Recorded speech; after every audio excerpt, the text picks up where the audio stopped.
Welcome back, everyone, to our Groundskeeper Chat series. I'm your host, Meg Kruger.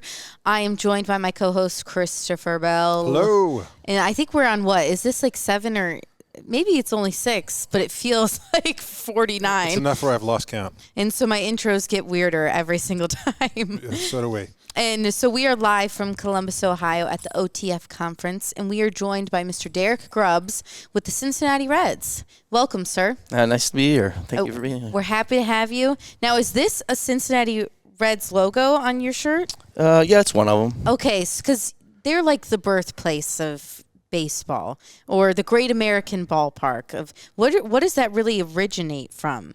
Is that because it's baseball is it's a their corporate thing? sponsor, Meg. Okay. I think the Reds were one of the first teams to have. Okay. Yeah. Okay. I think they started as the Cincinnati Red Stockings originally. Okay. So Okay.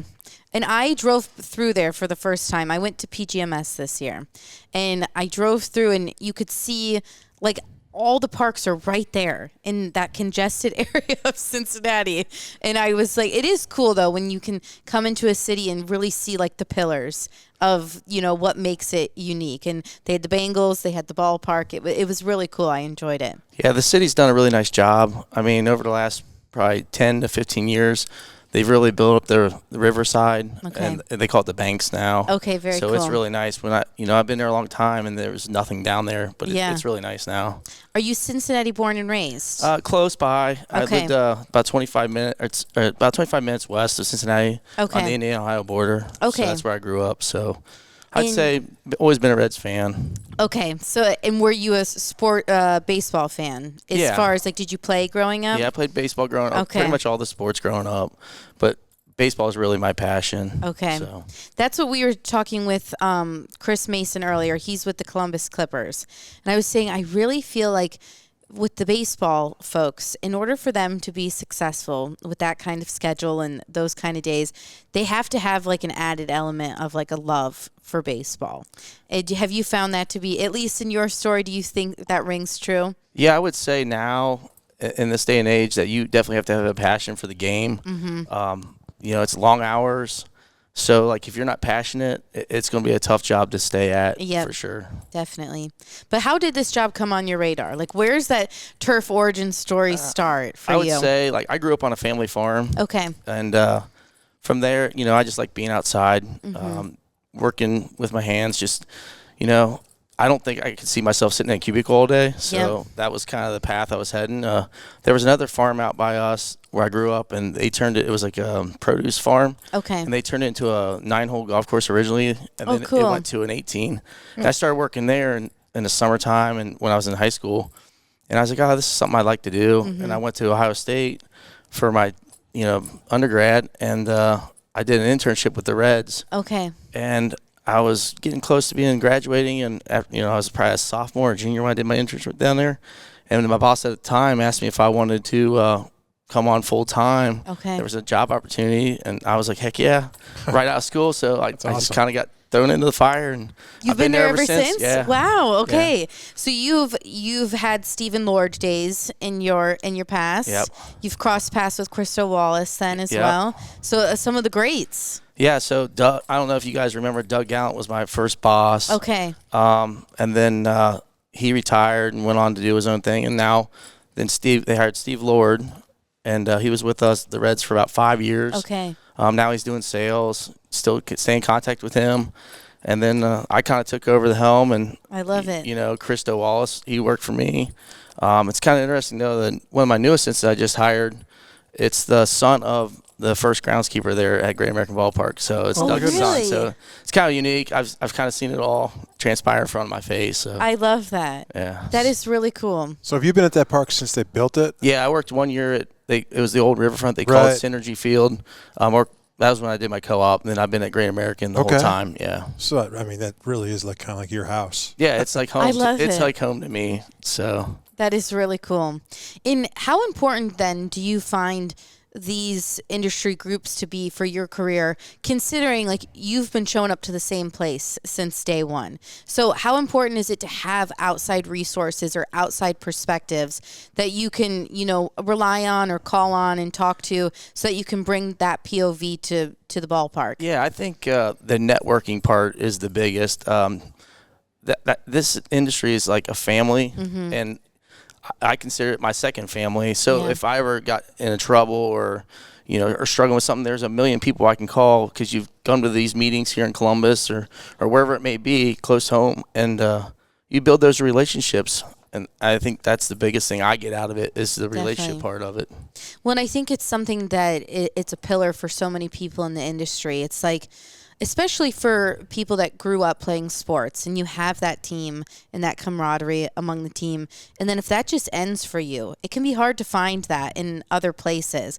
But really having that crew is it replicates what you got being on a sports team. Yeah, I'd say so. And I kind of find it interesting, like in the wintertime when my seasonal staff's gone, it's like when March comes around, February, March, I'm like anxious to see those guys again. So it's just you're with them more than your own family sometimes. So definitely. And like we always say with baseball, those are long days, long schedules. What really brings you through the season? What is it that gets you over the humps or out of the trenches or through a long homestand to get you to right back to the next year? I think for me, it's the crew, the guys around me, my part-time guys. I don't take myself too serious. The people that know me, like I can be serious at times, but I like to joke around with them. They make fun of me. Yeah. It's great. So just being with those guys make the days go faster. You got to like what you do too. Definitely. And what has been your strategy for attracting and retaining talent? I've been pretty lucky. I guess maybe it's our management style, that relaxed atmosphere. Yeah. The new kids coming in, they're going to make mistakes. I probably made mistakes. I sure make mistakes now. Yeah. And it's just having them understand that things are going to happen out of your control sometimes. And, I'm not going to yell at them because I've probably done something like that in the past. Yeah. The only way they're going to learn is to make mistakes, I think. So be there for them when they do. Definitely. And it's definitely good to have that perspective. And again, just like looking for those things and because a lot of times, especially with baseball, these people are not coming to the table with they don't have 4 years of experience. This may be their first time working on a crew. So having that gentle approach where it's like, we know we're going to make mistakes as a crew, but facing them together, I'm sure helps. Yeah. I mean, most definitely just being relaxed, having that relaxed atmosphere for them really helps.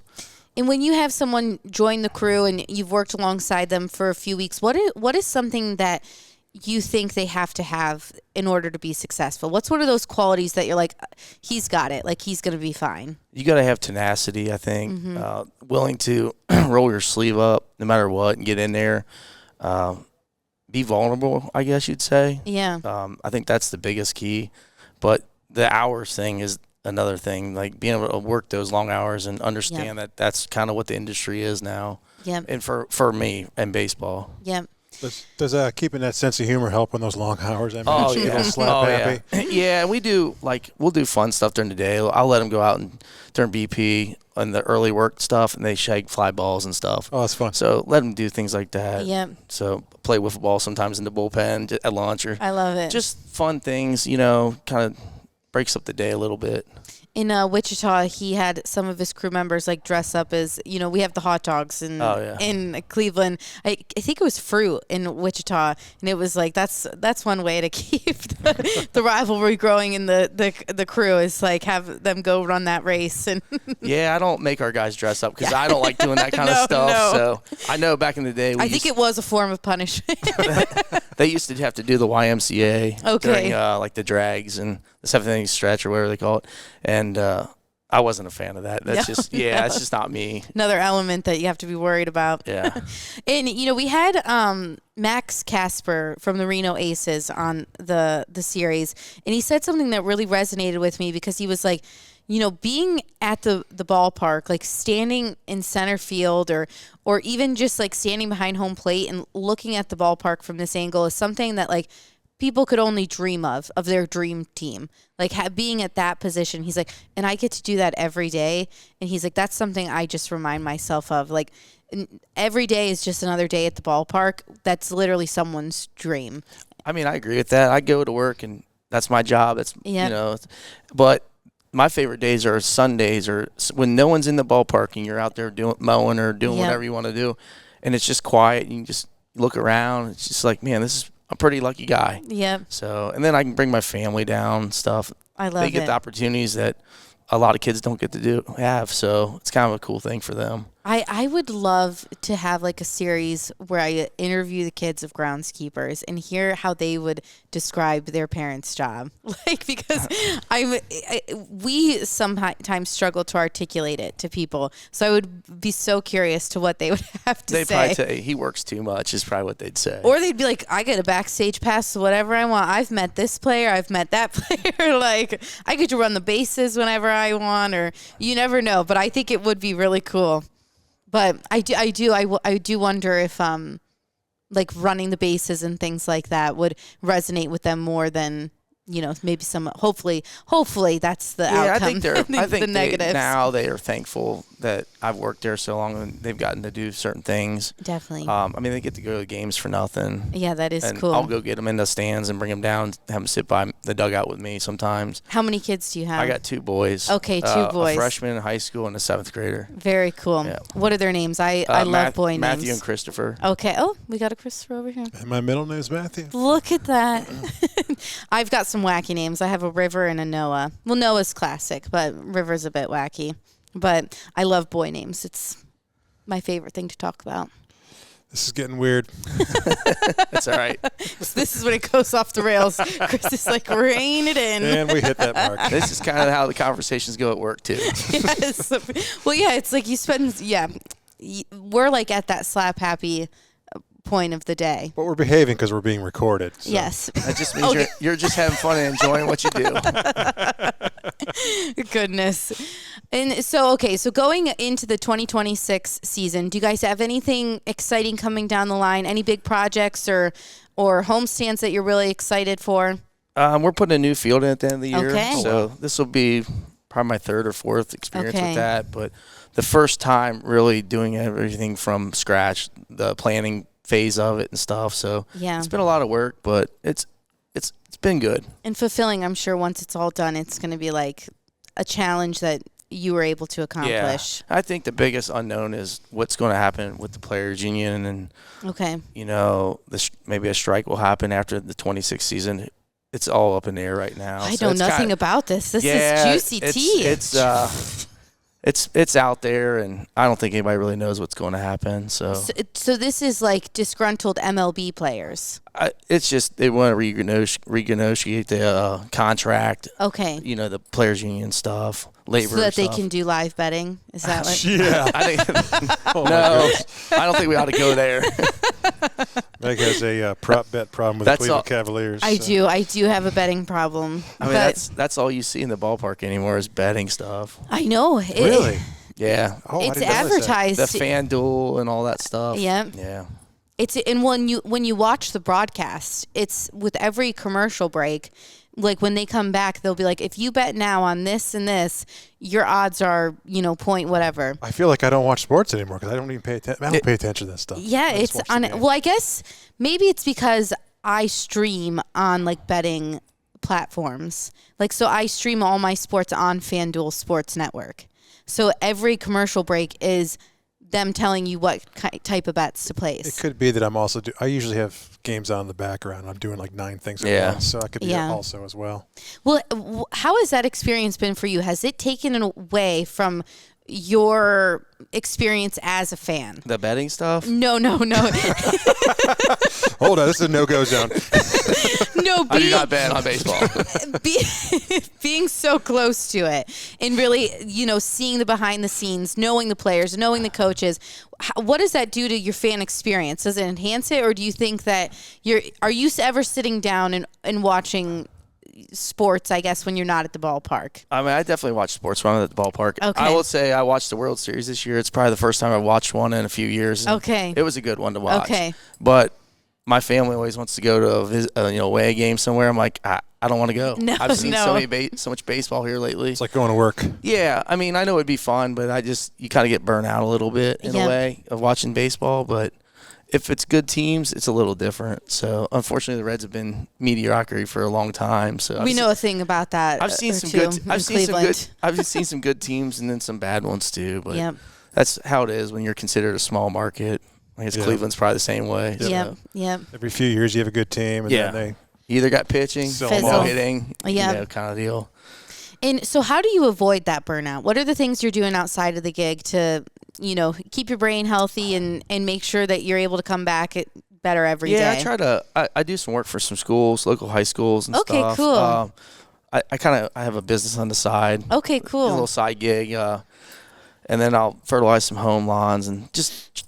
It's something different for me. Yeah.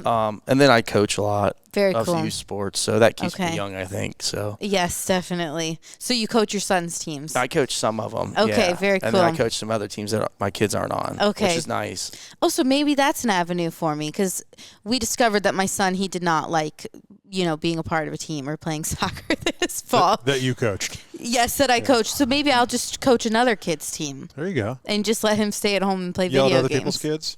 Yes. Yeah. I was shocked in kindergarten, like soccer, some of the parents already screaming at kids, and I was like, you guys. Yeah.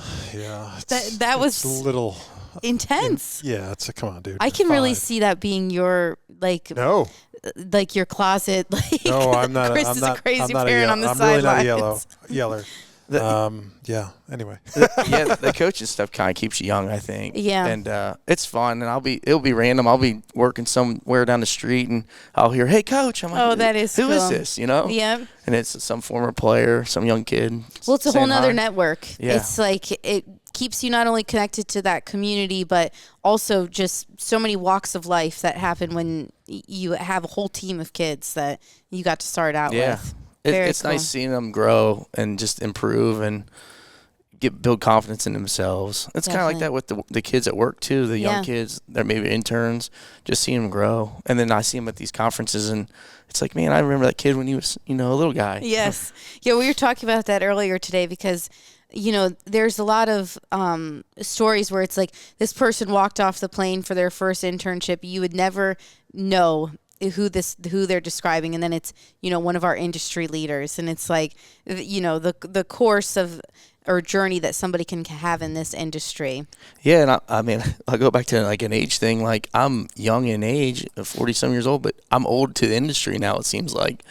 People are looking at me and some of these other guys I went to school with. Well, that's good that we're getting some fresh blood in here. That would be bad if it was like, oh, you were still the young guy of the group. I don't know. Like, being the young guy is nice, though, too, sometimes. Yes. It's easier on the body. That is for sure. Well, Derrick, I hope this wasn't too painful for you. No, it was okay. We made it simple enough. Yeah, it was simple. That's funny. That's the review we get online. Yeah, it's okay. Yeah.